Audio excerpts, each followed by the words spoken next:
سيدنا ونبينا وحبيب إلهنا وطبيب نفوسنا أبي القاسم المصطفى محمد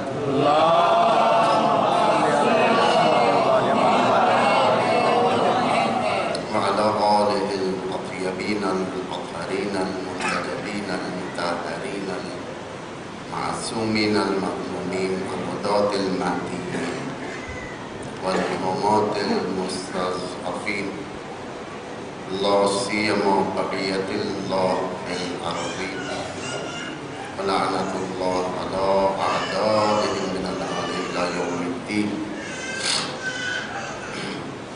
أما بعد فقد قال الله العزيز الحكيم بسم الله الرحمن الرحيم إن الله لا يغير ما بقوم حتى يغيروا ما بأنفسهم.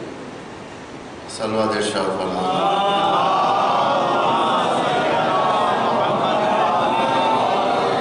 معزز علماء اکرام،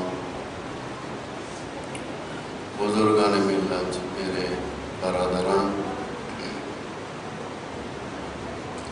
خدا نے توفیق دیا کہ آپ کے سامنے آ کر کچھ عرائض اس خمسے میں پیش کریں، جبکہ آپ لوگ بعلم تر لوگ، بتجربہ کار تر لوگ اور کافی جید علماء سے آپ نے سماعت فرمائے، شاید ہمارے عرائض آپ کو پھیکے نظر آئیں، پھر بھی جب آ چکے ہیں آپ کے سامنے تو ایک 5 دن برداشت کریں ہمارے وجود کو. یہ آیت جو مشہور و معروف آیت ہے کہ پروردگار ان قوموں کو ہرگز نہیں بدلتا جب تک قوم خود اپنے آپ کو نہ بدلے. آج شیعت کے درمیان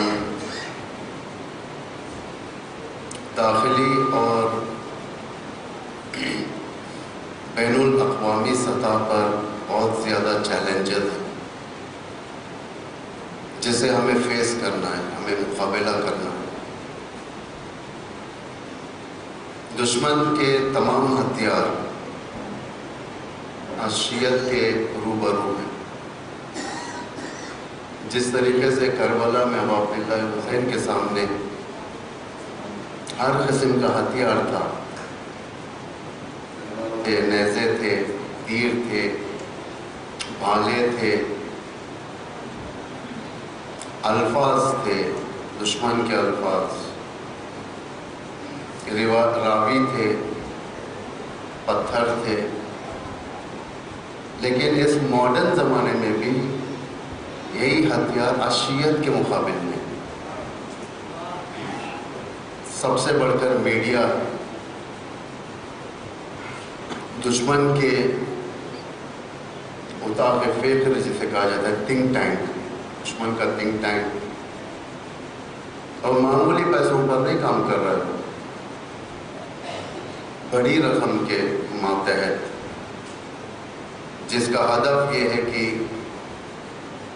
اس زمین کے اوپر جو تبدیلی آنا چاہ رہی ہے اس تبدیلی کو روک دے. مثلا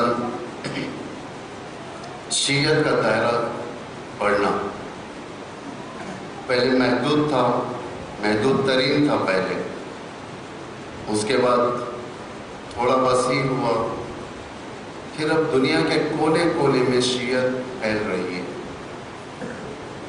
چاہے وہ چائنا ہو، چاہے وہ جاپان ہو، چاہے وہ کوئی اور قارہ ہو، کانٹیننٹ جسے کہا جائے. اور سب سے بڑی افتخار کی بات یہ ہے کہ جو ہمیں توقع تھی وہ ایک کانٹیننٹ کربلا سے جا کر ملحق ہو جائے، پہلا ملحق ہونے والا کانٹیننٹ افریقہ کربلا سے ملحق ہونے والا، نائجیریا کی شکل میں جس کے سفیر اسلام کے خود حضرت حجت الاسلام زکزکی حفظہ اللہ ہے. تو ہم یہ نہ بھولیں کہ ہم کس لیے دنیا میں، کیونکہ بے مقصد تو ہم خلق نہیں کہ ہم بے مقصد خلق ہوئے، آئے، نمازیں پڑھے، روزے رکھے، حج کر لیا، زندگی میں ایک بار زیارتوں کو چلے گئے. صرف ہمارا مقصد یہ نہیں ہے. یہ وہ عبادات میں سے ہے جو انسان یا مستطیع ہونے کے بعد کرتا ہے یا اپنے عقیدے کی بنا پر ان مقدس مقامات تک پہنچاتا. عزیزوں، ہماری ذمہ داری کچھ بالاتر ہے، اوپر بلند ہے. جس وقت ہمیں احساس ذمہ داری ہوگا تو ہم ذمہ داری تک پہنچیں گے، ورنہ احساس اگر ذمہ داری نہ ہو تو ہم وہاں تک نہیں پہنچ سکتے جہاں تک امیر المومنین پہنچانا چاہتے ہیں.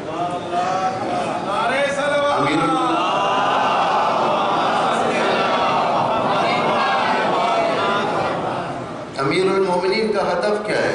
کہاں تک پہنچانا ہے ہمیں؟ امیر المومنین کا ہدف علم اور عظیم ترین اہداف کی بلندیوں تک پہنچانا ہے. جیسا خطبہ شقشقیہ میں امام نے فرمایا، يَنْحَدِرُ عَنِّ السَّيْلِ وَلَا يَرْقَ إِلَيَّ الطَّيْرُ، کہ بڑے بڑے علم کے سیلاب آ کر اس پہاڑ کو ٹکرا کر چلے جاتے اور کسی کی پرواز فکر اس عظیم مرتبہ امام کی پرواز فکر تک پرواز نہیں کر سکتی. اس منزل پر سلونی سلونی قبل ان تفقدونی کا جب دعویٰ امام نے کیا، جس میں آپ نے فرمایا کہ زمین کے راستے تو راستے ہیں لیکن تمہیں آسمان کے راستوں کی طرف بھی میں ہدایت کر سکتا ہوں. یہ 1400 سال پہلے والا جملہ ہے، لیکن کسی نے نہیں پہچانا تھا اتفاق سے اس جملے کا کیا مطلب ہے. اسٹوپڈ کوسچنز امام کے سامنے تھے کہ سر پر بال کتنے ہیں، داڑھی کے بال کتنے، unnecessary questions، جیسے نہ جنت ملنے والی نہ انسان جہنم میں جانے والا. اگر انسان یہ جان لے کہ بال کتنے ہیں سر پر، کیا اس سے جنت میں چلے جائے گا، یا بال کے عادات نہیں جاننے سے کیا جہنم میں. unnecessary questions. امام کے پاس ان کا بھی جواب تھا، لیکن ان کے توقع نہیں تھی امام کو کہ کیسے سوالات ہم تک آنا چاہیے. یعنی امامت کی منزل تک، پہلے منزل دیکھیں آپ امام کی منزل دیکھیں کہ امام خود دعوت دے رہا ہے، دعوت فکر ہے کہ میں تمہیں آسمان کے راستے بتا سکتا ہوں، ہوا کے راستے، کوئی معمولی راستے نہیں ہے. یہ فکر دینے کے باوجود بھی جائے ان کے لوگ یہ فکر کریں کہ ہم آسمان کے راستے، جب امام نے فرمایا ولو وہ معرفت نہیں تھی ان لوگوں کی جس طریقے سے معرفت آپ کے پاس ہے، ہمارے پاس ہے، وہ معرفت نہیں تھی.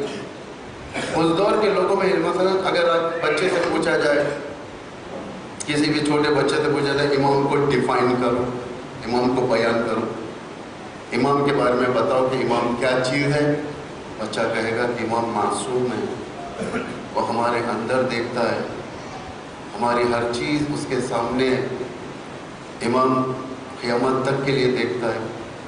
امام جب جنگ کیا کرتے تھے تو نسلوں کو دیکھ کر تلوار چلایا کرتے تھے. امام سے کوئی گناہ نہیں ہو سکتا. امام معصوم ہے، عصمت کا مالک. یہ آج کا عقیدہ ہے ہمارا، لیکن یہ عقیدہ اس دور میں نہیں تھا. اس دور کا عقیدہ کیا تھا؟ معصوم امام کو امام بے عنوان امام نہیں جانتے تھے، بے عنوان عالم. علی ابن ابی طالب بہترین عالم، علی ابن ابی طالب بہترین تقوی والے، حسن اور حسین ابن رسول اللہ، حسن اور حسین عالم سید. یہ کانسیپٹ امامت کا جو عصمت کی امامت ہے، یہ کانسیپٹ جو آج کے ذہنوں میں وہ پہلے نہیں تھا. اس لیے کہ پہلے کی قوم تھوڑا سٹوپڈ تھی، احمق تھے، لاؤبالی تھے. انہیں ان چیزوں سے ربط تھا جو ظاہراً ان کے سامنے سجائی جاتی تھی، اس سے ہٹ کر یہ ڈیپتھ یعنی گہرائی میں جانے والے قومیں نہیں تھی۔ اسی لیے امام فرماتے ہیں کہ میں دو عظیم دشمن کے درمیان پھنسا ہوا ہوں، ایک جاہل، دوسرا فریب دینے والے لوگ۔ اور دوسری جگہ امام کا اگر سٹیٹمنٹ آپ مشاہدہ فرمائیں، امام فرماتے ہیں کہ ہر بادشاہ سے امت روتی ہے، لیکن میں وہ حاکم ہوں جو امت سے روتا ہوں، اس لیے کہ سامنے راستے ہونے کے باوجود ان کے ذہن وہاں تک نہیں پہنچتے تھے۔ مثلاً اگر میں کوئی بات ایسی کر دوں آپ کے سامنے جو دنیا کے کسی ایک کونے میں تحقیق گاہ کے اندر تحقیق شدہ ہے اور آپ تک نہیں پہنچی، ہم تک نہیں پہنچی، یہ بات میں اگر کر دوں شاید آپ کو ہنسی آ جائے، کہیں کہ یہ کون سی باتیں ہیں جو ممبر سے کی جا رہی ہیں، یہ کیا ہو چکا ہے انہیں۔ مثلا کلوننگ کے بارے میں، سیلز کے بارے میں، جو سیلز پھولوں سے نکالے جاتے ہیں، جو سیلز جانوروں سے نکالے جاتے ہیں، اس کو ملایا جاتا ہے، ملا کر انسان بنایا جاتا ہے، اگر میں کہوں تو شاید لوگ کہیں کہ یہ کیا باتیں کر رہے ہیں، کیا یہ ممکن ہے؟ حتی لوگوں کے ذہنوں میں اس وقت یہ بھی نہیں تھا، یہ کیسی باتیں ہیں، آسمان کے راستے، یہ بھی نہیں تھا، آبجیکشن کا منزل بھی نہیں تھا کہ کوئی کہے کہ یہ کیا بات ہے، یہ کیا کہہ رہے ہیں۔ کم از کم جا کر پوچھا کہ کیا بات ہے، آپ نے کہا آسمان کے راستے، کون سے راستے، حتی یہ سوال کرنے کی بھی استطاعت نہیں تھی ان کے پاس، لیاقت نہیں تھی۔ انتظار تھا امام، یعنی وہ جو دنیا 1400 سال بعد آج 21 سینچوری کے اندر چینج ہو کر ترقی کیے، وہ یہ چینج، یہ ترقی امام خود 1400 سال پہلے ہی چاہتے تھے، 1400 سال پہلے ہی چاہتے تھے امام چینج۔ خدا نے انہیں نہیں بدلا، یہ صرف ایک اینگل کے لوگ تھے، مسجد میں نماز، میدان جنگ میں جہاد، اس سے ہٹ کر یہ لوگ نہیں جانتے تھے، دنیا کے بارے میں نہیں جانتے تھے، زمینوں کے بارے میں نہیں جانتے تھے، سمندر کی گہرائیوں کے بارے میں نہیں جانتے تھے، فضائی حالات نہیں جانتے تھے، یہ لوگ کیسے کیسے قدرت ہوا کے اندر نہیں جانتے تھے جو آج لوگ ان چیزوں سے واقف ہیں۔ جو کریں آپ لوگ، کیونکہ معمولی بات نہیں ہے۔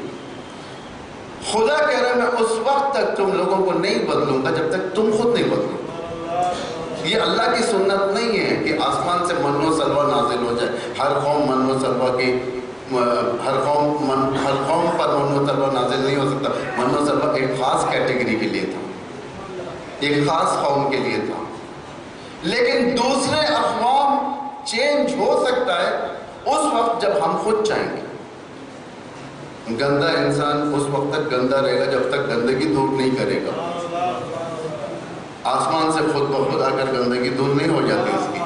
توجہ کریں ہم لوگ، انسان نے کئی مرحلوں کے بعد آج سکولز کے اندر بچوں کو ایک غلط پارٹ سکھانا شروع کر دیا۔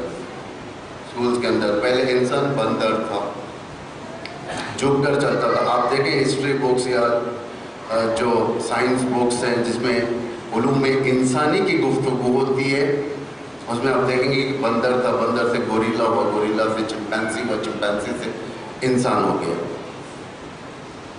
سکولز، ایجوکیشن انسٹیٹیوشنز، یعنی وہ مقدس مقامات جہاں سے تعلیم دی جاتی ہے، وہاں پر ایک ایسا کانسیپٹ لایا جاتا ہے جہاں سے معلوم کرے، ایک بچے کو یہ ذہن میں ڈالے انسان پہلے بندر تھا، بندر کا آج انسان بنا۔ جبکہ سوال ان استادوں سے یہ ہوتا ہے کہ اگر وہ بندر سے انسان اب انسان بنا ہے تو آج کل کے دور میں بھی تو کئی لاکھوں کروڑوں بندر پل رہے ہیں، وہ کیوں نہیں انسان بن گئے؟ اس لیے کہ انسان کے پاس ایجوکیشن زیادہ ہو چکا ہے، لیکن جو علم نافع، فائدہ پہنچانے والا ایجوکیشن، جو تمہیں انسانیت کی منزل پر لینے والا ایجوکیشن ہے، تعلیم ہے، وہ ابھی انسان کے پاس نہیں ہے۔ کتنا ہے بھائی، تعلیم کتنی ہے دنیا کے اندر؟ بھوپال کے اندر کتنے ایجوکیشن سینٹر ہیں، انسٹیٹیوشنز کتنے ہیں؟ لاکھوں کی تعداد میں ہوں گے، کیونکہ اب ہر محلے میں ٹیوٹوریلز کھل چکے ہیں، ہر سڑک پر سکول پائی جاتی ہے۔ اگر حساب کیا جائے تو کروڑوں میں انسٹیٹیوشن صرف انڈیا کے اندر ہوں گے، چھوٹے بڑے ملا کر۔ لیکن آپ ایمان سے بتائیں کہ کرائم ریٹ کتنا گرا؟ کرائم ریٹ گرنا چاہیے تھا نا۔ انسان جب ایجوکیٹڈ ہو جاتا ہے، پڑھا لکھا ہوتا ہے، تو جرم سے ہٹ جاتا ہے انسان۔ لیکن اتفاقاً کرائم ریٹ بھی اسی لحاظ سے اپ گریڈ ہوا، یعنی جاہلیت بڑھی ہے۔ تعلیم کے اضافہ کے ساتھ جاہلیت بھی اضافہ ہوئی ہے۔ جاہلیت، ان پڑھ اور جاہل میں زمین آسمان کا فرق ہے۔ ان پڑھ کو جاہل نہیں کہا جاتا، جاہل پڑھے لکھے بھی ہوتے ہیں۔ عرب میں پہلے جس وقت قرآن نازل ہوا تھا، اسلام آنے سے پہلے عرب میں جاہلیت تھی۔ جاہلیت کا مطلب یہ نہیں کہ وہ لوگ ان پڑھ تھے، پڑھے لکھے تھے، شعراء تھے، ہر بات پر شعر کہتے تھے، ان کا بچہ بچہ شعر کہتا تھا۔ سالانہ ایک مرتبہ خانہ کعبہ کے بعد مکے کے اندر میلہ ہوا کرتا تھا۔ میلے کے اندر 2 آنرز پیش کیے جاتے تھے، ایک شاعر کے لیے، ایک شعر کے لیے۔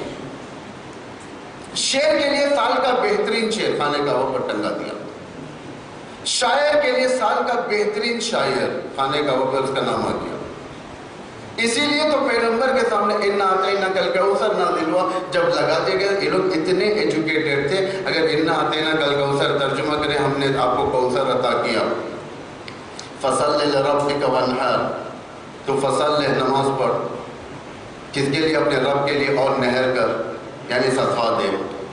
اِنَّ شَانِئَكَ هُوَ الْأَبْتَرُ، تیرا دشمن ابتر۔ یہ 3 سینٹنس ہیں صرف۔ ان 3 سینٹنس کے اندر کیا معنی حاصل ہوتا ہے آپ کو؟ سمجھ میں نہیں آتا ہے۔ اللہ ایک طرف کہہ رہا ہے کوثر دیا، دوسری طرف کہتا ہے کہ تو نماز پڑھ، نہر کر، اور تیسری طرف تیرا دشمن ابتر ہے۔ سمجھ میں نہیں آئے گا۔ لیکن اس وقت شعراء اتنے دقیق اور گہرے فکر والے تھے، یہ لوگ پہچان چکے تھے، انہوں نے کہا کہ یہ کوئی معمولی بشر کا کلام نہیں ہے۔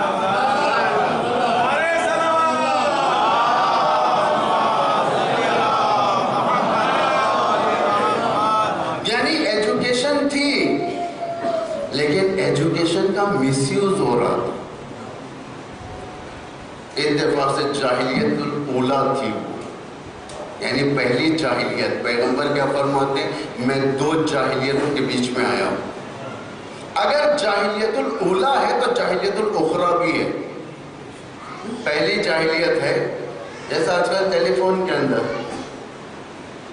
چند سال پہلے 2G تھا، 3G ہوا، 4G ہوا۔ یہ جی کا جنریشن، جتنا جتنا زمانہ آگے کی طرف جائے گا، یہ سوفسٹیکیٹڈ ٹیکنالوجی سامنے آئے گی، یعنی گہری ٹیکنالوجی سامنے آئے گی۔ اسے کہا جائے گا جنریشن 1، جنریشن 2، جنریشن 3، جنریشن 4۔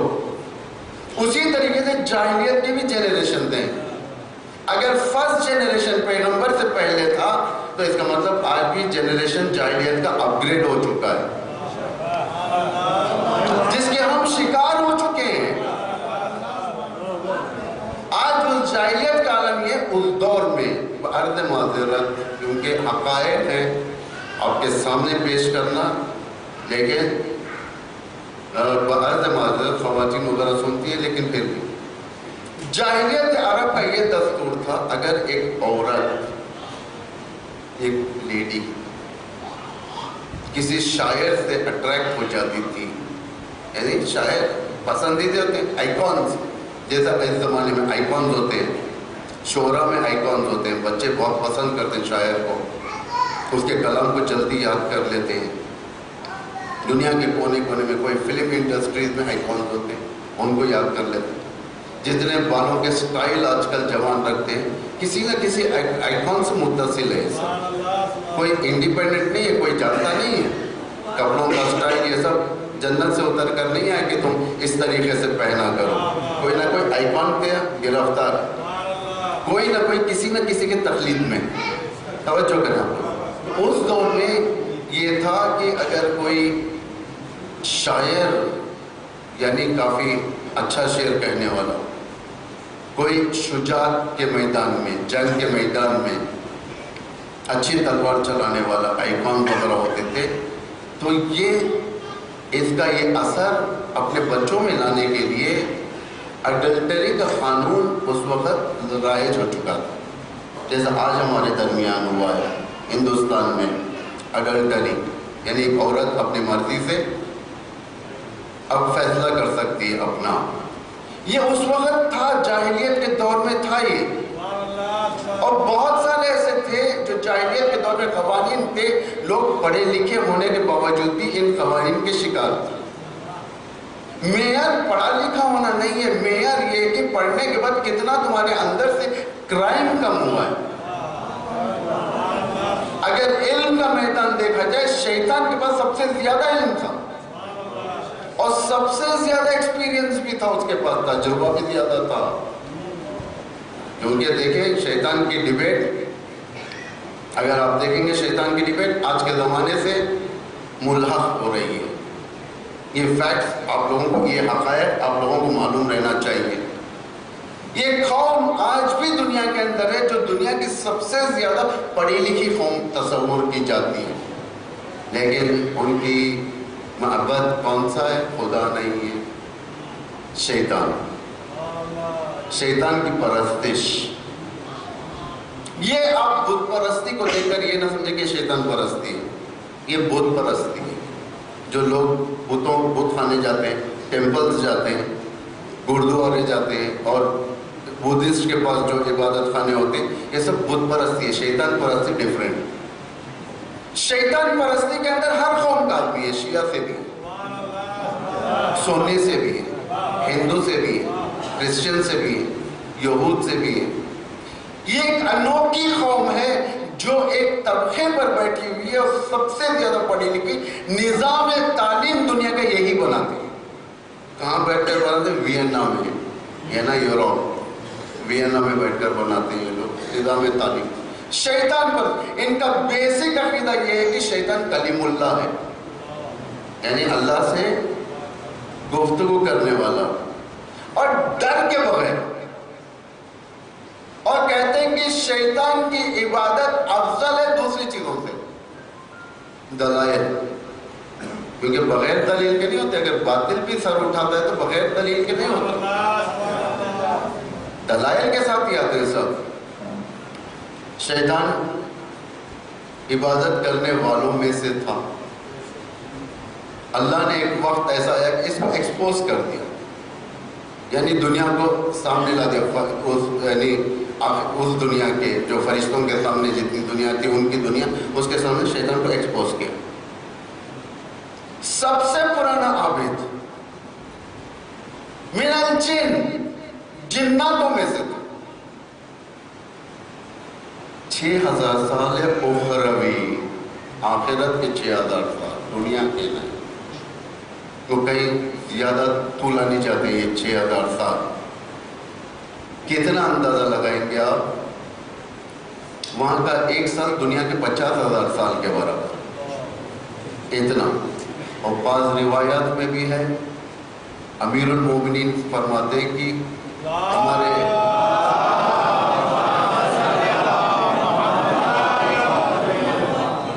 ہمارے شیعہ جس وقت پھنس جائیں گے امیگریشن میں، آخرت کے امیگریشن میں، جہنم نہیں جائیں گے لیکن ایک مقام پر پھنسیں گے امیگریشن، وہاں کا امیگریشن. امام فرماتے ہیں کہ 300 سال کے بعد مجھے اجازت ملے گی جا کر ان کی شفاعت کرنے کی. 300 سال، یہ کوئی معمولی بات نہیں ہے. شیطان کو اللہ نے ایکسپوز کیا کہ وہاں پر آیا، اللہ نے پتلا بنایا، پتلا بنا کر کہا کہ میں روح پھونکوں گا، فقعوا لہ ساجدین، کہ تم سب فوراً سجدے میں گر جاؤ، چلے جاؤ. سب نے سجدہ کیا الا ابلیس، سوا ابلیس. کیا پرابلم تھی بھائی ابلیس کو؟ ابا واستکبر کان من الکافرین. ابا، انکار کیا، استکبر، تکبر کیا، کافر تھا، ایکسپوز ہو گیا. یعنی خدا نے پہلے اس کو ایکسپوز نہیں کیا تھا، بعد میں، کیونکہ اس کے اندر جو علم تھا مغروری کا علم تھا. سارے فرشتے ڈیموکریٹک تھی، وہاں پر ڈیموکریسی تھی، اسے اچھا سمجھتے تھے. اس کے اندر کی نفاق کسی کو معلوم نہیں تھا. مثلا آپ اس دور میں رہتے ہو، ایران میں انقلاب آیا 1979 میں، اور سب سے پہلا جو پریزیڈنٹ وہاں کا بنا تھا بنی صدر، جانتے ہوں گے آپ لوگ بنی صدر. بنی صدر منافق تھا. امام خمینی کے پاس انٹیلیجنسی آئی وہاں کی، آنے کے بعد کہا کہ جو شخص ہمارا پریزیڈنٹ بنائے، راشٹرپتی بنائے ایران کا، یہ منافق ہے، اس کے ہر دشمن کے ساتھ ملے ہوئے ہیں. سارے ثبوت لا کر دے دی. امام خمینی نے فرمایا کہ اس فائلز کو اٹھا کر سائڈ پہ رکھ دو اور تم لوگ جاؤ اس کے ساتھ کام کرو. بھائی ایکشن لینا چاہیے تھا نا. دیکھیں خدائی مزاج انسانوں کے اندر کیسے آتا ہے. ایکشن لینا چاہیے. جب معلوم ہو گیا، ثبوت آ گیا، مرجع تقلید کا کیا کام کہ فوراً اٹھے، آواز اٹھائے، دشمن کو اس کی جگہ سے ہٹائے اور اسے سزا تک پہنچائے. لیکن فرمایا کہ جاؤ تم بھی کام کرو، خاموش ہو، کسی کو مت بولو، جگہ. لیکن ایک وقت ایسا ہے کہ یہ عورتوں کا چادر، عورتوں کی چادر حجاب اوڑھ کر بات کیا. لوگوں کو معلوم ہوا کہ یہ منافق تھا، ایکسپوز ہو گیا. تقریر میں آ کر امام خمینی فرماتے ہیں کہ میں جانتا تھا کہ منافق تھا، میں نے اسے ووٹ نہیں دیا. کیوں اتنے برس تک خاموش تھے؟ اس لیے کہ لوگوں کے اندر عزت تھی اس کی. تو یہ مزاج الہی کے خلاف ہے کہ شیطان کو وقت سے پہلے ایکسپوز کر دے. ہر چیز کا ایک وقت ہوتا ہے. تو یہ وقت آیا،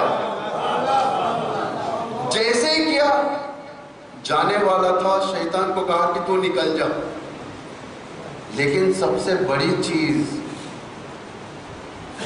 جو اس مخلوق الہی میں تھی، یہ معلوم ہونا تھا کہ دلائل کیا ہے جو اس نے سجدہ نہیں کیا. اور جو شیطان پرستی کا سب سے بڑا یعنی دلیل، شیطان پرستی میں بتاؤں گا کسے کہتے ہیں، میں بتاؤں گا. سب سے بڑی دلیل اس نے کیا کہا؟ فوراً میں علماء بھی بیٹھے ہیں یہاں پر. شیطان نے کہا کہ انا خیر من، میں اس سے بہتر ہوں. کس سے؟ آدم سے. کیوں؟ خلقتہ من طین وخلقتنی من نار. خدا تو آدم کو مٹی سے پیدا کیا، مجھے آگ سے پیدا کیا. بس اتنا سا سٹیٹمنٹ. اب دلیل آپ لوگ ڈھونڈیں کیا ہے اس کے اندر. اس وقت یہ سٹیٹمنٹ وائلڈ فائر بن چکا تھا ملائکہ کے درمیان. خلقتہ من طین وخلقتنی من نار. خدا تو نے اسے مٹی سے پیدا کیا، مجھے آگ سے پیدا کیا. یعنی کیا مطلب؟ اس میں افضلیت اولویت کا کیا ربط ہے اس میں؟ ادنا اور اعلیٰ کا کیا ربط ہے اس میں؟ لیکن دیکھیں کس طریقے سے اس نے ایک شوشہ ڈالا تھا کہ اسے معلوم تھا کہ شیطان پرستی کے لیے بہترین دلیل بن جائے گی. آگ جب بھی جلتی ہے، آگ کے شعلے، اس کی فطرت یہ ہوتی ہے کہ آگ اوپر کی طرف جاتی ہے، اوپر کی طرف جاتی ہے آگ. لیکن مٹی، دھول اوپر کتنا بھی ڈالا جائے اس کی فطرت نیچے کی طرف آتی ہے. اسی لیے کہتا انا خیر منہ، میں اس سے بہتر ہوں. شیطان پرستوں نے فوراً شیطان کو کلیم اللہ کہہ دیا. کلیم اللہ اصل کس کا لفظ ہے؟ حضرت موسیٰ. حضرت موسیٰ کو توہین کیا. کیا کر توہین کیا؟ موسیٰ کلیم اللہ نہیں، موسیٰ کو اللہ نے ڈانٹا تھا بلا کر، ڈرایا تھا بلا کر. لیکن وہ شخص، وہ مخلوق جو اللہ کی آنکھ میں آنکھ رکھ کر گفتگو کرے، وہ ہمارا سرپرست. اسے کہتے ہیں شیطان پرستی. اور شیطان پرستی آج دنیا میں اتنی مضبوط ہو چکی تھی ہے ہی نہیں اب کہ ان کے حالات کے اوپر آپ نگاہ کریں. ان کے ماننے والے ہر جگہ ہیں. میں نے ابتدا میں کہا تھا ہر مذہب میں شیطان پرست کے معنی حتی شیعہ میں اور بڑے بڑے لوگ ایک پیرالل لائن چل رہی ہے جسے پیرامڈ کہا جاتا ہے. پیرامڈ یہ نمونہ ہے اس مصر باستان کا، اینشنٹ مصر کا نمونہ، جہاں پر ایک ایسی فکر جس فکر کے ماتحت دو عظیم گروہ اس مقصد تک جانا چاہتے ہیں جسے کہا جاتا ہے دنیاوی حکومت، عالمی حکومت. ایک کون؟ یہود ہے اور ایک تشیع ہے. اتفاق سے دونوں کا نظریہ ہے، لیکن یہ یہود پہلے آنکھ کے نیچے بادشاہ کے نیچے 13 مضبوط خاندان دنیا کے، 13 مضبوط خاندان کے نیچے 300 مضبوط خاندان، وہ بھی 300 مضبوط، یعنی 13 سے بھی نیچے. اس کے نیچے سسٹم ہے، سسٹم کے نیچے اس کے بعد پورے دنیا کے وزارتیں، اس کے نیچے لوگ. اب آج ان کا ایک نمونہ بن چکا. جو کریں آپ کو، میں شاید میرے مقصد کو 1-2 تقریر میں نہیں، اسی چوتھی کے بعد شاید آپ کو اس وقت تک برداشت کرنا ہے، کیونکہ یہ مقدمہ ہے. یہ ان چیزوں کے لیے ہمیں دیکھنا ہے کہ اس زمانے کے اندر جو ظہور سے پہلے جو شیعت کے ساتھ دشمنی ہوگی، یہ اصل دشمنی شیعت کے ساتھ نہیں، یہ اصل دشمنی امام زمانہ کے ساتھ. کیونکہ جتنا یقین ظہور کے قریب ہونے کا دشمن کو ہے، شیعوں کے اندر نہیں. جتنا یقین دشمن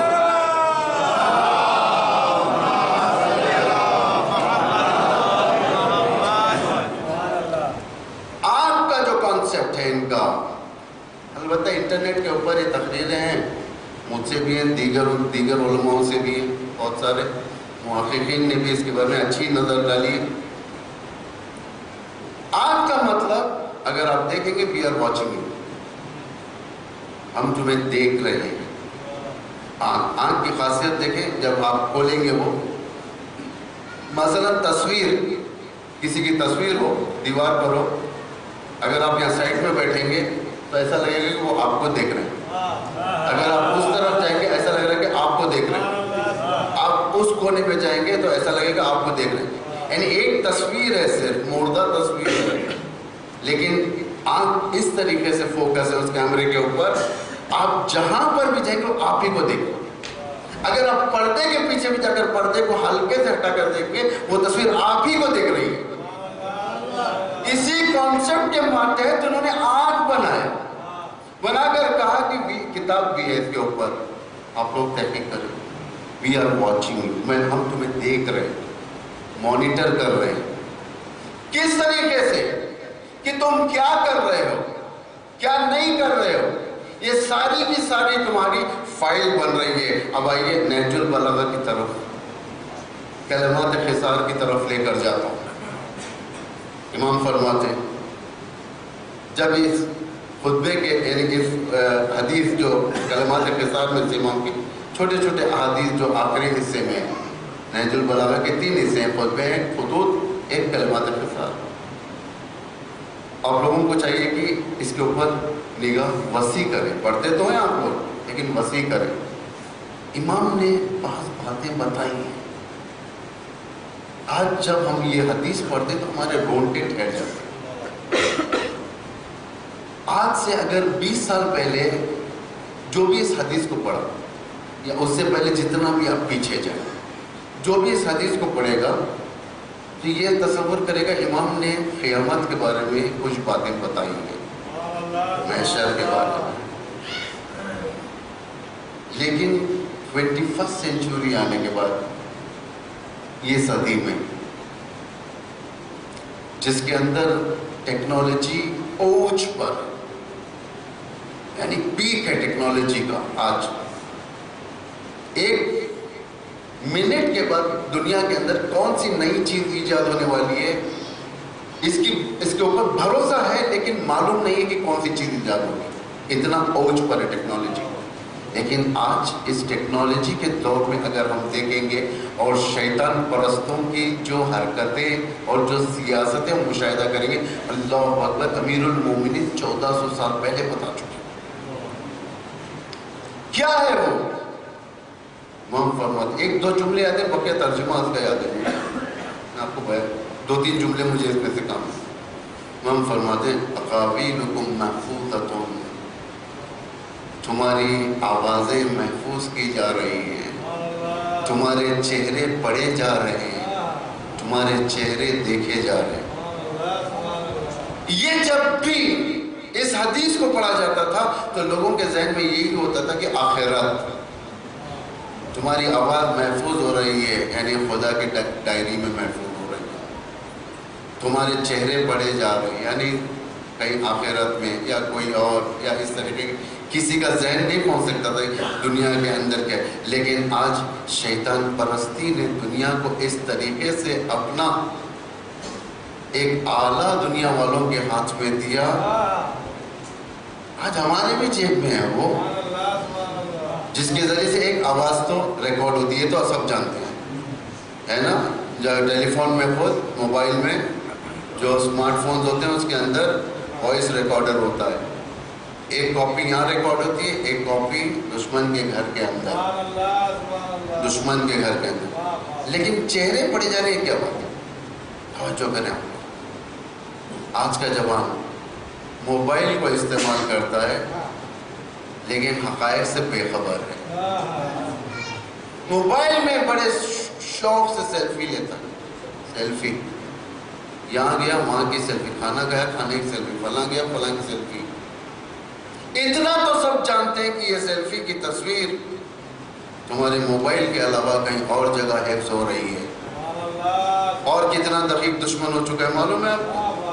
یہ بتانا ان رازوں کو ضروری ہے تاکہ جوان بچے بیدار رہیں، اور کتنا تم کس تصویر کو کتنی دیر دیکھ رہے ہو وہ سیکنڈز اور منٹس کے ساتھ بھی سیو ہو رہے ہیں۔ اور انسان جب موبائل میں کچھ دیکھتا ہے تو زوم کرتا ہے نا، زوم کر کر دیکھتے ہیں بھائی پیچھے کون ٹھہرا ہے، ذرا دیکھیں، زوم کر کر دیکھتے ہیں، زوم کر کر کون سی چیز دیکھ رہے ہو یہ بھی سیو ہوتی ہے۔ آج اتفاق سے عرب کے جتنے ممالک ہیں ان سب کے جو بڑے جو غلام بنے ہوئے طاغوت کے، اس کی سب سے بڑی ویکنس یہ ہے، ان کی ہر چیز وہاں پر ریکارڈ ہے۔ یہ لوگ فائل نہیں کھولیں گے آپ کے سامنے، یہ نہیں کہ آپ کے سامنے آئیں گے فائل کھول کے بتائیں گے، نہیں، جس وقت آپ بڑے آدمی بن جائیں گے، انشاءاللہ آپ میں سے کوئی پردھان منتری بنے، راشٹرپتی بنے، یا کوئی اور عہدے پر بڑے عہدے پر آئے، اس وقت ان کا ایجنٹ آئے گا، کہے گا کہ بھائی آپ کی فائل نہیں ہے، کیا کرے؟ اب ہمارے لیے کام کیجیے۔ توجہ کریں، دنیا کہاں سے کہاں پہنچ چکی ہے، اور ہم کہاں پر رکھتے ہیں موبائلز کو؟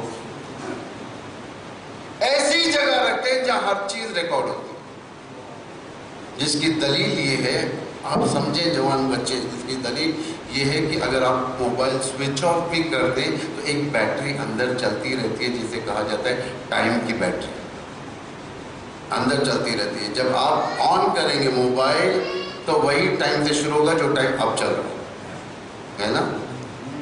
کتنا دنیا گہری جا چکی ہے، لیکن ہم لوگ بے اطلاع ہیں، شیطان پرست دنیا پر حاوی ہونا چاہتے ہیں، اپنے دوستوں میں اضافہ کرنا چاہتے ہیں، اپنے دشمنوں کو کم کرنا چاہتے ہیں۔ آج دو محاذ یزیدیت اور حسینیت آمنے سامنے آ چکی، لیکن اسلحے فرق کرتے ہیں، اسلحے فرق کرتے ہیں۔ اس دور میں اسلحے کیا تھے؟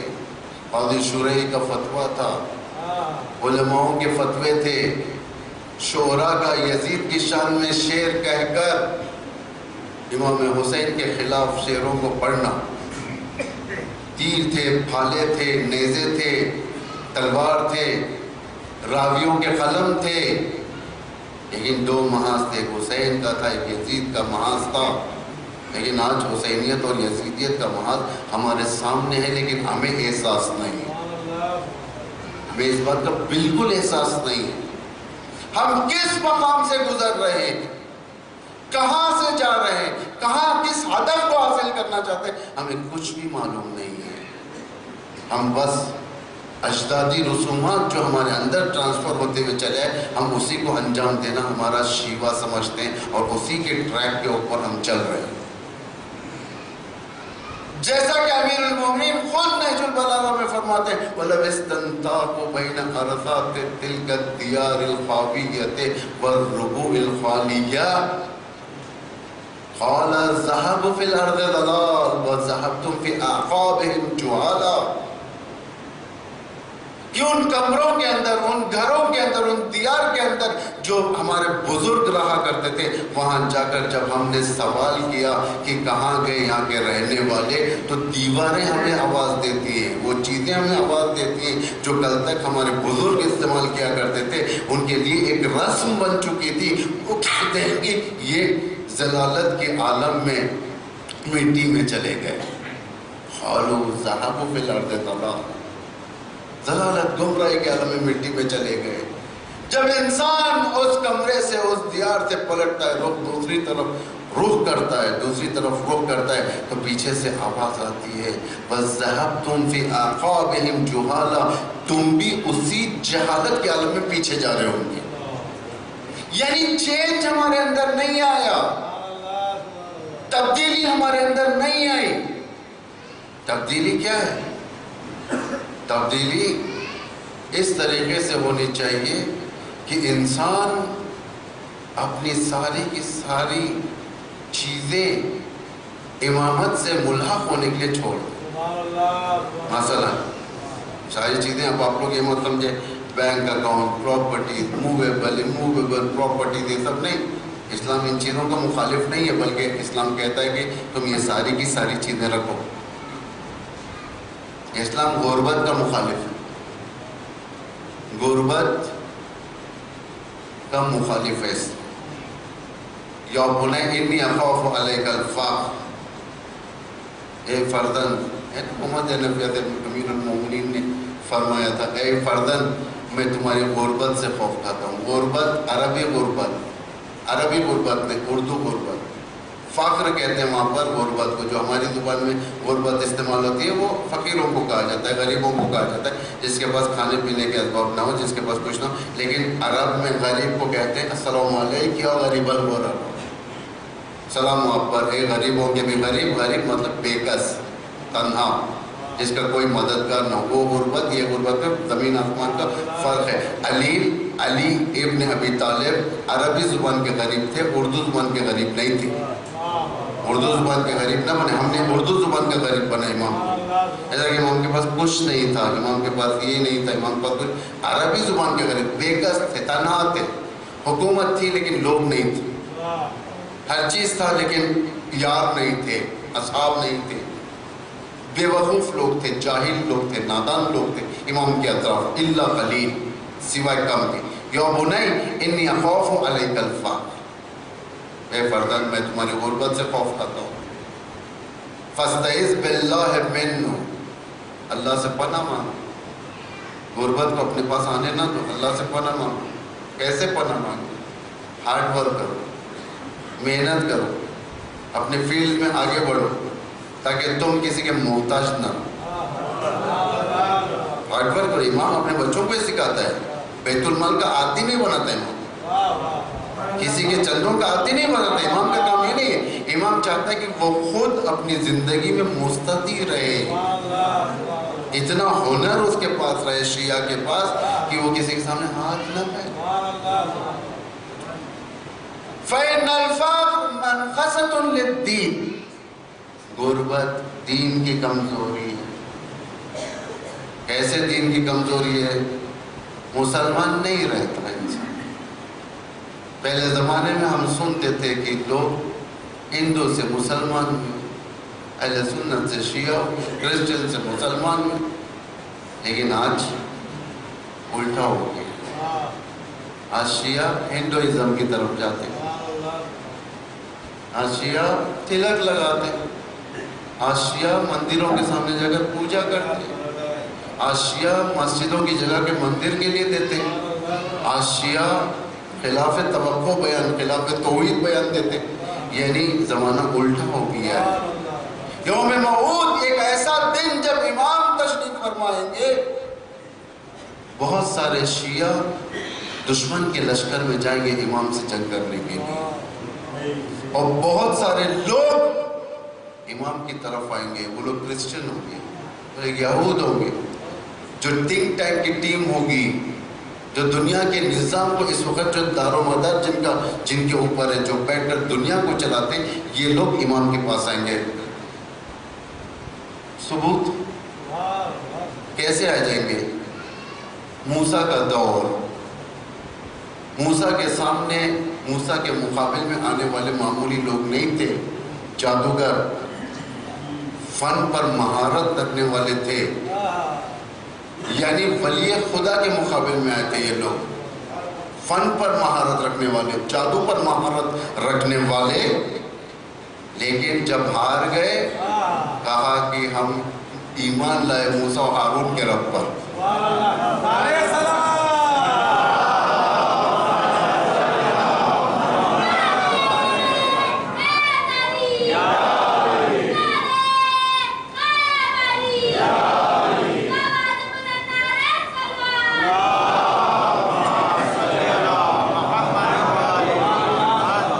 نان مسلمز جو دشمن تھے یہ لوگ امام کے پاس آ گئے اپنے دور میں۔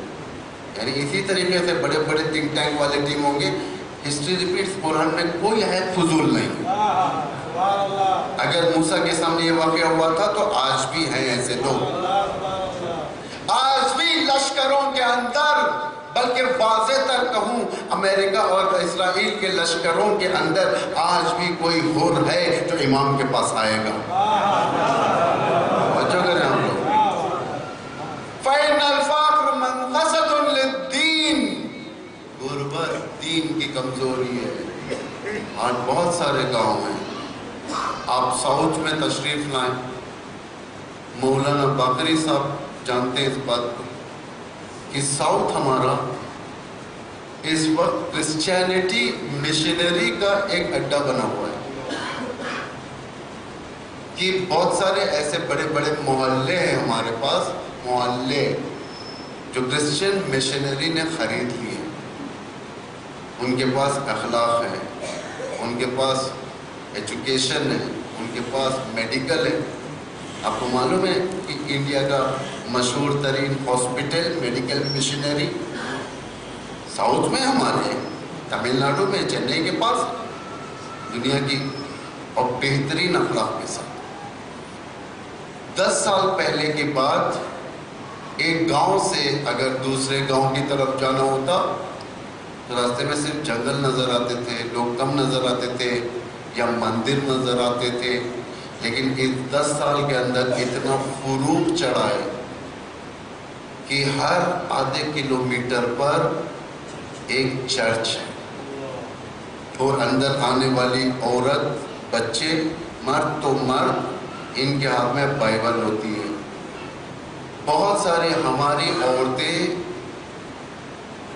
پیسے کا نہ ہونے کی بنا پر، معاشی حالت گری ہوئی ہونے کی بنا پر 500 روپے کے خاطر انہوں نے ایمان بیچا ہے۔ خدا کیا کہہ رہا ہے؟ میرے آیات کو نہ بیچو سستے دام پر۔ یہ کیوں ہوا؟ فَإِنَّ الْفَقْرَ مَنْقَصَةٌ لِلدِّينِ، امام فرماتے ہیں کہ غربت تمہاری دین کی کمزوری ہے، غربت کو ختم کرو۔ اس لیے کہ ہم لوگوں نے نظام الہی کو ڈسٹرب کر دیا۔ اللہ کیا کہہ رہا ہے قرآن میں؟ آپ لوگ قرآن پڑھتے ہو، اللہ تغلوا فی المیزان، خبردار اے لوگوں میرے نظام میں خلل پیدا نہ کرو، میرا جو نظام چل رہا ہے اسے چلنے دو۔ انسان نے ہواؤں میں خلل پیدا کیا، اوزن لیئر پھٹ گیا، گرمی کا یعنی کلائمیٹ چینج ہو گیا، پانی کے اندر نظام کو پلٹا، خدائی نظام کو پلٹا، پانی فاسد ہونے لگا، زمینوں کے اوپر اپنی رائے کو تھوپا، جس بنا پر زمینیں مرنے لگیں. یعنی جہاں جہاں پر بھی خدائی نظام کے اندر اسلام، جہاں انسان نے دخل دیا مداخلت کی، وہاں سوائے نقصان کے کچھ نہیں ہے. اسی طریقے سے اسلام کے اندر اللہ نے اکانومی، اقتصادیات کا اتنا مضبوط ترین قانون ہمارے پاس رکھا ہے کہ ہم نے اسے دھکا دیا کہ لوگ غریب سے غریب تر ہو گئے. شہید باقر الصدر بہت بڑے شہید تھے اسلام کے، صدام نے مارا تھا، انہوں نے کتاب لکھی، اور دونوں کتاب ہارٹ ٹچنگ کتاب جسے کہا جاتا ہے، دل کو چھینے والی کتابیں. جو یورپ جس سے بہت پریشان ہوا، غرب جس سے پریشان، وہ دو کتاب اقتصادنا اور اکانومی اور اسلامک بینکنگ، یعنی بینک کا جو سسٹم ہے اسلام کے ذریعے سے بغیر سود کے کیسے چلایا جائے. یہ غرب کو کافی تکلیف پہنچی، اس نے صدام کے ذریعے سے ان کو شہید کیا. فَإِنَّ الْفَقْرَ مَنْفَسَةٌ لِلدِّينِ، غربت دین کو ختم کر دیتی ہے، دین کے لیے نوکس. انسان 500 روپے کے خاطر گواہی، جھوٹی گواہی دے گا، 500 روپے کے خاطر جھوٹ بولے گا، 500 روپے کے خاطر مثلا چھوٹی اماؤنٹ کی خاطر گناہ کبیرہ انجام دے گا. غربت اس چیز کو کہا جاتا ہے. وَمَدْحَشَةٌ لِلْعَقْلِ، عقل کی پراگندگی کا سبب ہے غربت. نماز میں دل نہیں لگے گا آپ کا.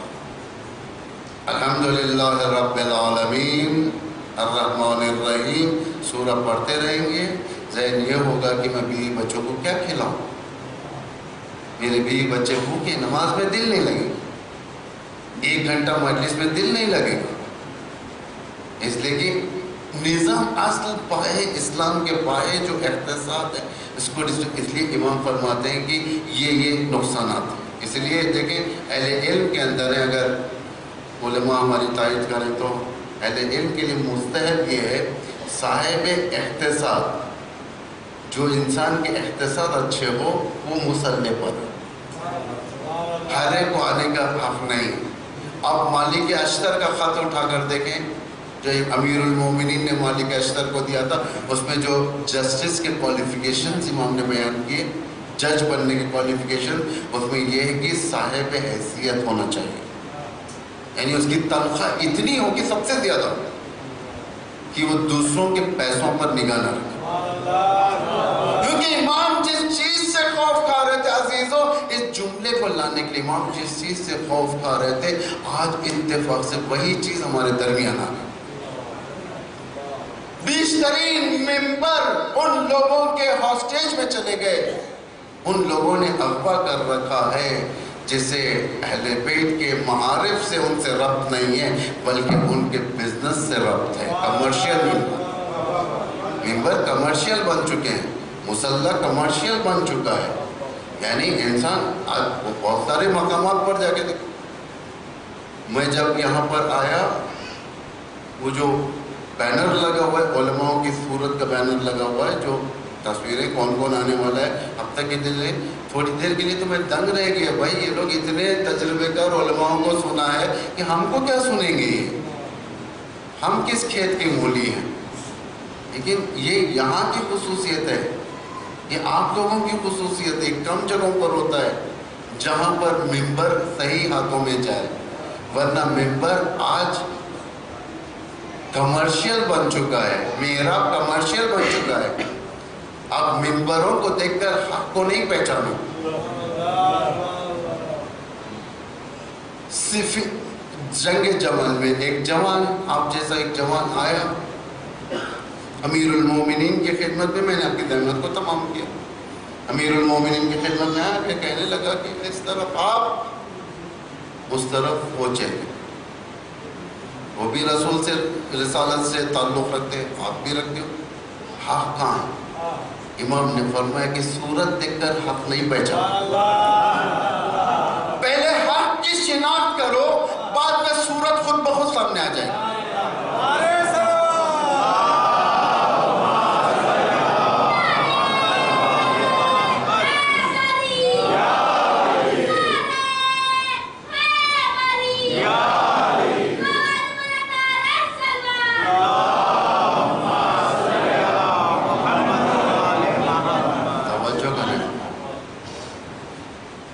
شیعت کے اندر جو کرپشن آیا ہے عقیدے کے اندر، کرپشن صرف دال کے اندر نہیں ہے، کرپشن صرف چاول کے اندر نہیں ہے، کرپشن عقیدے کے اندر بھی ہے، کرپشن نمازوں میں بھی آ چکی ہے۔ آج بلیک مارکیٹنگ کی نماز زیادہ ہے، آج بلیک مارکیٹنگ کے عقیدے زیادہ ہیں آپ کے درمیان سامنے۔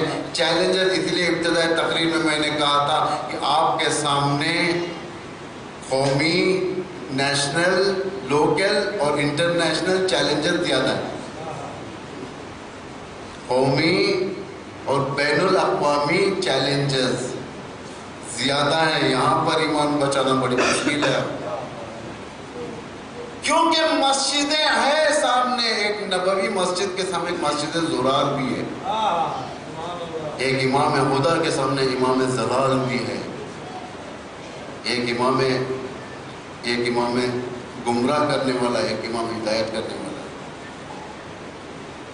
آخر الزمان کا امام کے ظہور سے پہلے جو خطرناک ترین ہتھیار جو شیطان پرستوں کی طرف سے ہوگا وہ ہے مشتبہ کرنا، کنفیوز کرنا، کیونکہ اب وہ جنگ تو نہیں ہے سامنے دشمن ہو، ہم یہاں پر ہوں، مار دے ایک دوسرے کو، وہ جنگ نہیں، وہ جنگ کا دور نہیں ہے۔ وہ جنگ جسے اسلام میں کہا جاتا ہے جنگ تنزیل و جنگ تعویل۔ جنگ تنزیل آسان ہے، امریکہ کے ساتھ جنگ آسان ہے، انشاءاللہ اسرائیل کے ساتھ ہم چند دنوں کے اندر اسرائیل کو ختم کریں گے، جنگ آسان ہے، دشمنان اسلام کے ساتھ جنگ آسان ہے، لیکن ایک جنگ تعویل ہے جو جنگ مشکل ہے۔ امیر المومنین کو گریہ کرنا پڑا اس جنگ میں، لوگ اتنے کنفیوز ہو چکے تھے، منبر پر امیر المومنین لوگوں کو حق بتا رہے تھے، لیکن لوگوں کے کان خاموش ٹکے ہوئے تھے امام کی طرف۔ پہلے آنسو نکلے امام کے، اس کے بعد آنسوؤں کی بوچھار ہونے لگی، داڑھی بھیگی، گریبان بھیگا۔ اب دیکھیں تاریخ اٹھا کر مظلومیت، علی ابن ابی طالب کی مظلومیت۔ پھر رونے کی آوازیں بلند ہوئی، پھر امام ہچکیوں پر آ گئے، منبر پر لوگ بیٹھے ہوئے جمعے میں۔ پھر جب دیکھا کہ کوئی ری ایکشن نہیں ہے، اس وقت آواز دیا، این مالک، مالک تم کہاں ہو؟ رشید تم کہاں ہو؟ ذو شہادتین تم کہاں ہو؟ عمار تم کہاں ہو؟ مردوں کو یاد کرتا امام، جب دیکھتا ہے کہ زندہ آواز لبیک نہیں کہتے، امام مردوں کو یاد کرتا ہے۔ جب زندہ قوم کربلا میں تیروں کو اپنے کمان میں جوڑ چکی تھی، امام کے حلم الناصر کی آواز پر کوئی لبیک کہنے والا نہیں تھا، تو امام نے کس کو یاد کیا؟ این مسلم، این حالی، عباس تم کہاں ہو؟ حبیب تم کہاں ہو؟ تمہارا امام میدان میں تنہا ہو چکا ہے، امام تنہا ہو جاتا۔ یہ کون لوگ تھے؟ رسول کے کلمہ کو تھے، یہ کون لوگ تھے؟ علی کے ساتھ ٹھہر کر جنگ کرنے والے لوگ تھے، جو بزم میں تھے، نزدیک تھے امیر المومنین کے، نزدیک تھے، امیر المومنین کے فیوزات سے استفادہ کیا کرتے تھے۔ لیکن یہی 20 سال بعد ابا عبداللہ کے سینے پر سوار ہو گئے تھے، یعنی شیم 20 سال پہلے جنگ صفین میں علی ابن ابی طالب کے رکاب میں جان باز امیر المومنین تھا، 20 سال بعد یہی شمر سینے پر سوار ہوا۔ شمریت کہاں سے اس کے اندر؟ اس کے اندر شمریت کہاں سے آئی؟ 20 سال میں ایسا کیا ہو گیا کہ شمر ملون بن گیا؟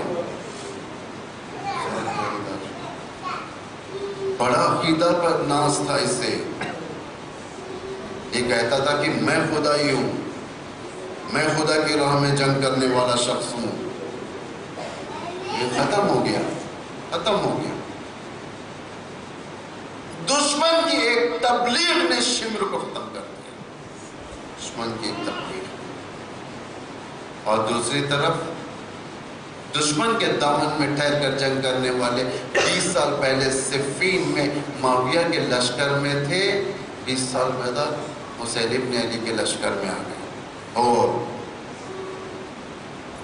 اے سی کے کمرے میں گھروں کی آرام کے بستروں پر رہ کر خدایا مجھے حور بنا دے، یہ دعا قبول ہونے والی نہیں۔ حور بننے کے لیے میدان آنا پڑتا ہے۔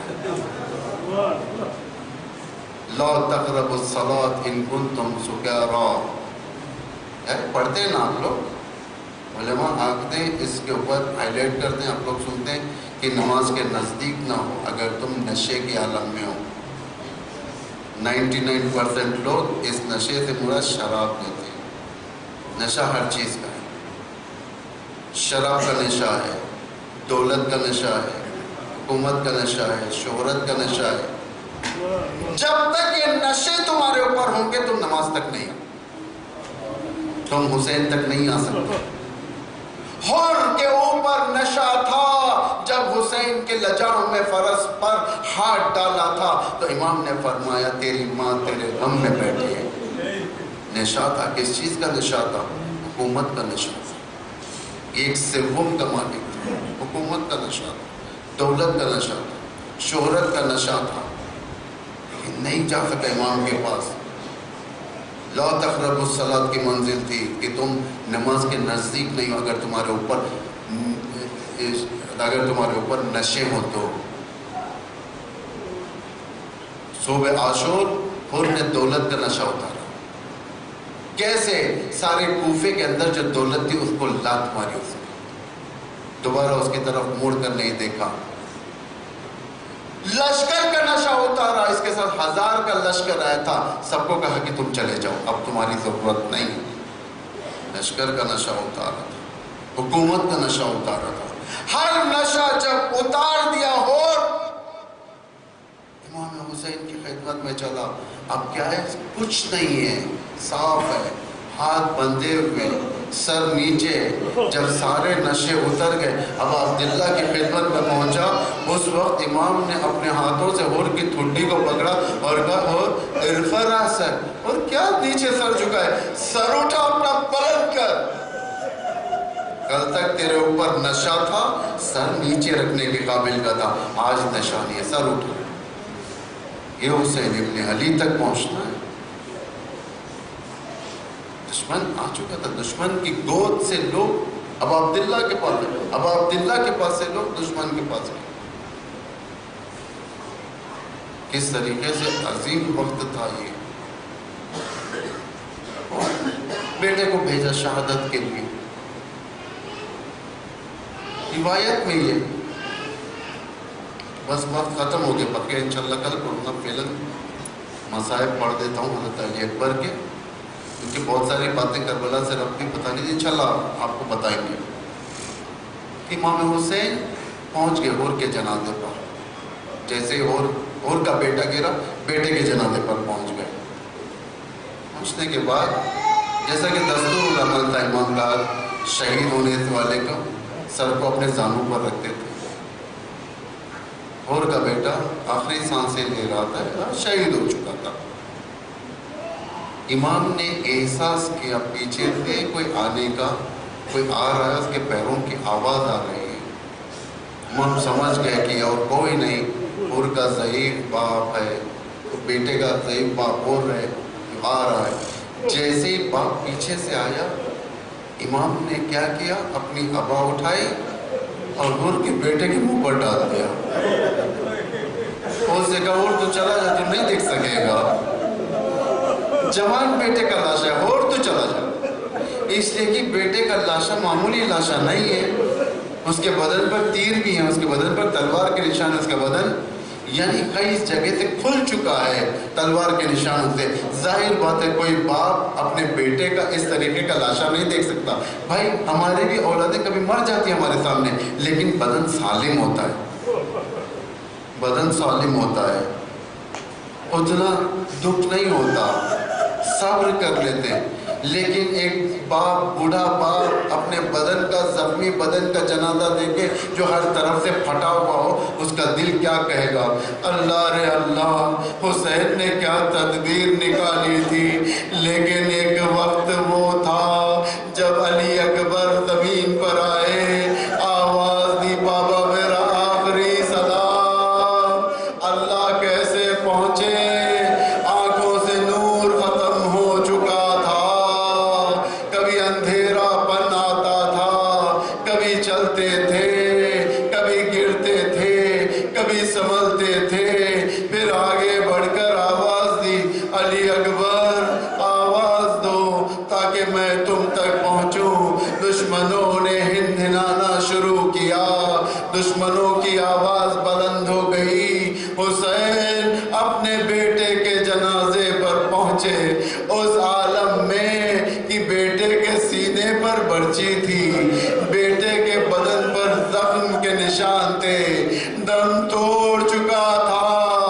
راوی کہتا ہے خیمے کے پردے اٹھے، ایک بی بی آئی، چہرے پر چہرہ رکھا، پیشانی پر پیشانی رکھ کر رونا شروع کیا۔ اللہ اللہ، ایک ایسا وقت تھا، اب کون کسے سنبھالے؟ زینب کہے بھیا آپ سنبھلیے، اس لیے کہ جوان بیٹا ہے۔ اب حسین کہے زینب تمہیں تسلیت، اس لیے کہ تم نے پالا ہے۔ کیسے ایک دوسرے کو پرسا دیں؟ بھائی اور بہن اٹھے، بہن سے کہا بہن تم جاؤ، میں کوشش کرتا ہوں علی اکبر کے جنازے کو خیمے تک پہنچاتا ہوں۔